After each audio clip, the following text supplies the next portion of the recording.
মধ্যপ্রাচ্যের রণাঙ্গন থেকে আসা আজকের বেশ কয়েকটি নজিরবিহীন খবরে পুরো বিশ্ব রাজনীতি ও মার্কিন সামরিক পেন্টাগনে তীব্র ভূমিকম্প শুরু হয়ে গেছে। জর্ডানে অবস্থিত যুক্তরাষ্ট্রের অত্যন্ত সুরক্ষিত আল আজরাক বিমান ঘাঁটিতে বৃষ্টির মতো ব্যালিস্টিক ক্ষেপণাস্ত্র বর্ষণ করেছে ইরানের ইসলামী বিপ্লবী গার্ড কোর আইআরজিসি। তেহরানের এই বিধ্বংসী হামলায় আমেরিকার অন্তত 3টি পঞ্চম প্রজন্মের কোটি ডলারের F-35 যুদ্ধ বিমান পুড়ে ছাই হয়ে গেছে। আরও 3টি মারাত্মক ক্ষতিগ্রস্ত হয়েছে এবং একাধিক মার্কিন সেনা নিহত হয়েছে। অন্যদিকে গাজা ও লেবানন যুদ্ধের ভয়াবহতার মধ্যে ইসরায়েলের নেগেভ মরুভূমির সামরিক ঘাঁটিতে হঠাৎ শুরু হয়েছে সেনা বিদ্রোহ। কমান্ডারদের ওপর ক্ষোভ জানিয়ে পুরো একটি ব্যাটালিয়নের প্রায় 100 জন ইসরায়েলি সেনা অস্ত্র ও সামরিক পোশাক ফেলে ঘাঁটি ছেড়ে বাড়ি চলে গেছে। ঠিক এই সংকট মুহূর্তে মার্কিন নৌ অবরোধ ও কঠোর নিষেধাজ্ঞাকে বুড়ো আঙ্গুল দেখিয়ে চীন ও মালয়েশিয়া উপকূলে কিভাবে তেল বিক্রি চালিয়ে যাচ্ছে ইরান, তার বিস্তারিত আজকে জানবো এই ভিডিওতে। আপনি যদি বর্তমান মুসলিম বিশ্বের পিছিয়ে পড়ার কারণ জানতে চান এবং একই সাথে পশ্চিমাদের তৈরি করা এই বৈশ্বিক আমেরিকা ইরান চুক্তির আসল সত্যটি জানতে আগ্রহী হন, তবে আজকের ভিডিওটি একদম শেষ পর্যন্ত দেখবেন।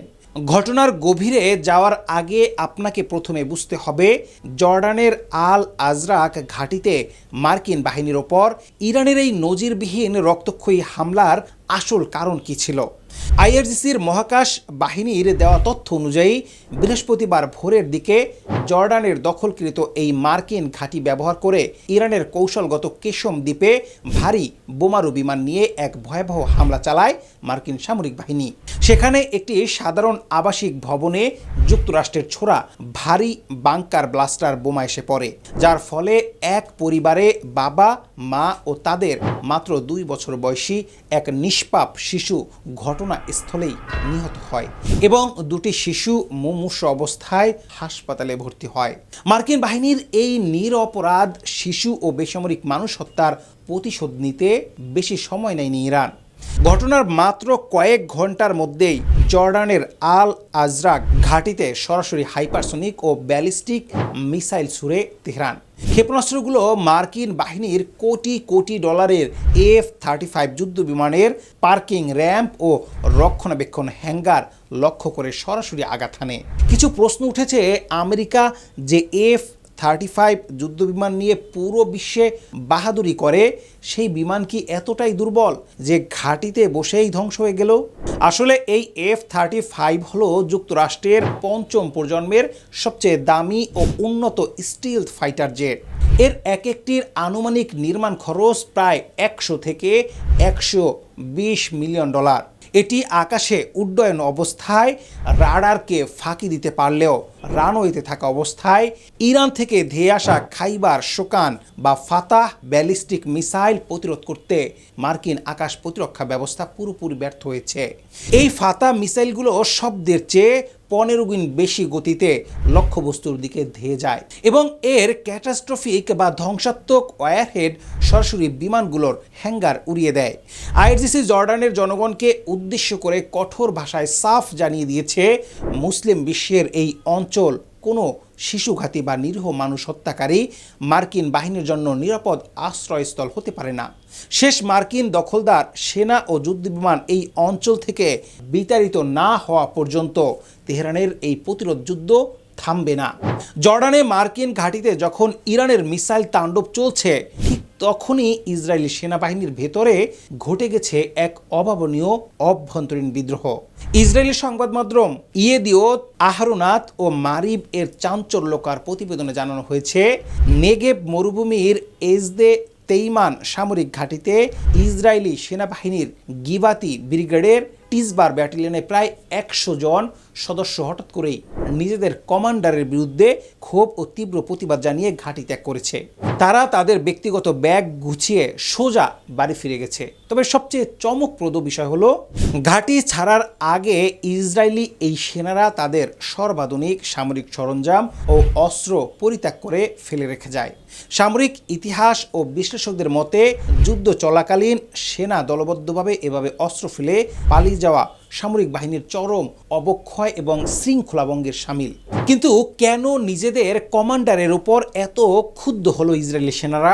ইসরায়েলি সূত্রে জানা গেছে, ব্যাটালিয়ন কমান্ডার সেনা সদস্যদের সিনিয়র জুনিয়র ঐতিহ্য সংক্রান্ত বিশেষ কিছু প্রতীক ও ব্যাজ ব্যাটালিয়নদের পোশাক ও পোশাকের ফ্ল্যাগ থেকে সরিয়ে ফেলার নির্দেশ দিয়েছিলেন।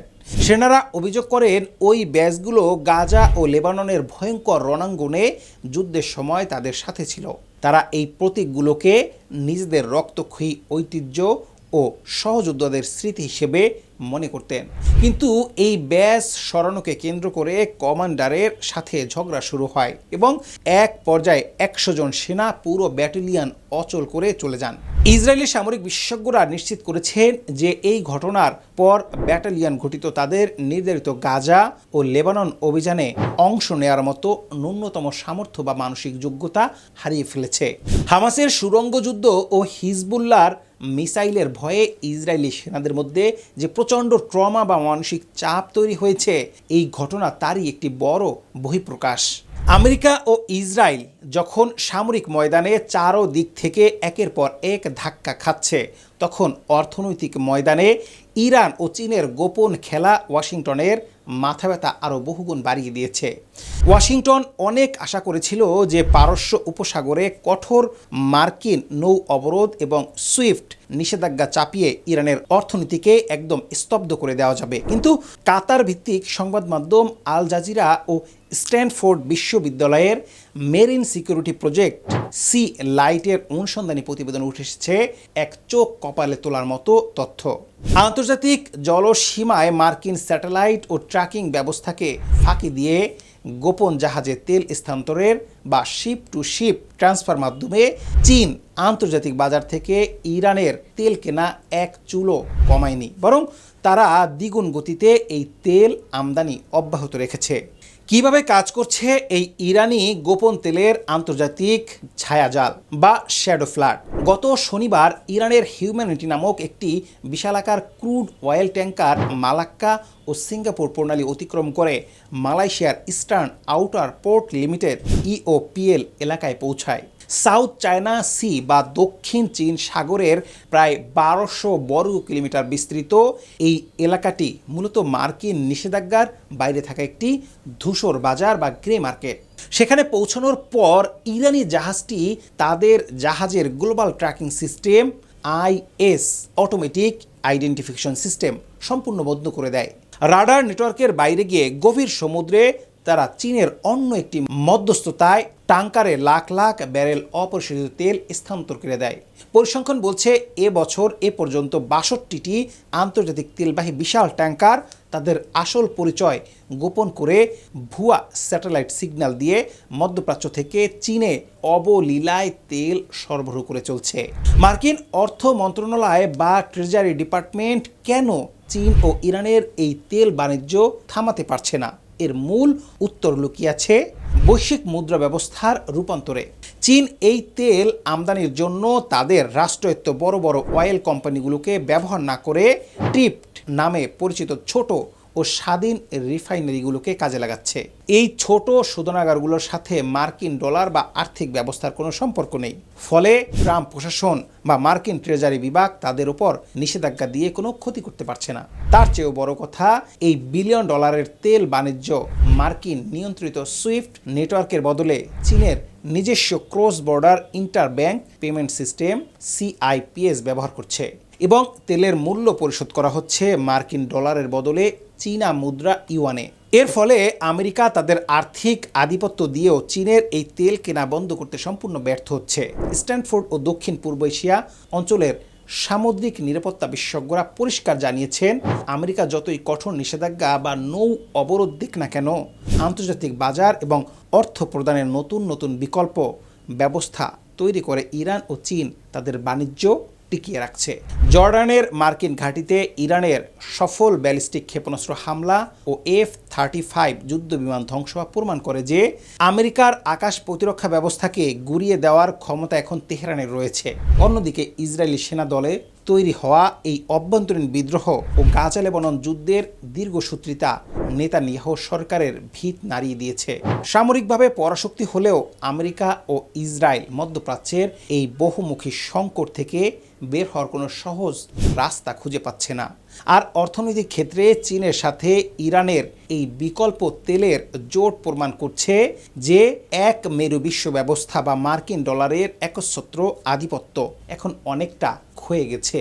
প্রশ্ন হচ্ছে, ইরান কি আগামী দিনে মার্কিন ঘাঁটিতে আরও বড় আঘাত হানবে, নাকি আমেরিকা তাদের ক্ষেপণাস্ত্র চালানোর অভাব মিটিয়ে নতুন করে বড় যুদ্ধের সূচনা করবে? এবং চীন ও ওয়াশিংটনের এই মুদ্রা যুদ্ধ বিশ্বের অর্থনীতিকে কোন দিকে নিয়ে যাবে তা দেখতে আমাদের সামনের দিনগুলোতে চোখ রাখতে হবে। আন্তর্জাতিক রাজনীতির এই সমস্ত খবর সহজে বুঝতে আমাদের চ্যানেলটি সাবস্ক্রাইব করে সাথেই থাকুন। বেল আইকনটি অন করে দিলে আমাদের পরবর্তী ভিডিও সবার আগে আপনার কাছে পৌঁছে যাবে।